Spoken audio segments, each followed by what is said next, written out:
I think that we've over-invested in a very narrow set of technologies. Really, I think if you look at the vast majority of sort of global decarbonization investment, in the sort of public and private sectors, it's just very, very heavily been invested in, really wind and solar energy to decarbonize the power sector, which is, only about 20% of emissions. A bit, if you were going to kind of look at what sort of number two on that list, it would be sort of battery technology, mostly in vehicles.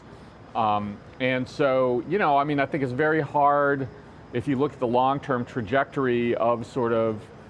slowing emissions, it's really very hard to see a lot of that investment sort of showing up to date in the emissions trajectory. If you kind of look at, well, how do you get there? I would argue, some of the things that you see in things like the IRA and some of the other policy initiatives where there's a focus on kind of earlier stage investments in technologies that are really critical for other sectors of the economy. Looking at the sort of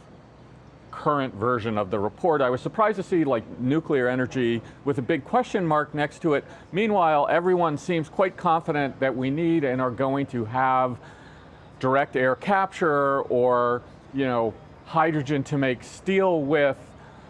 And how you put a question mark next to the nuclear, which right now provides over 10% of global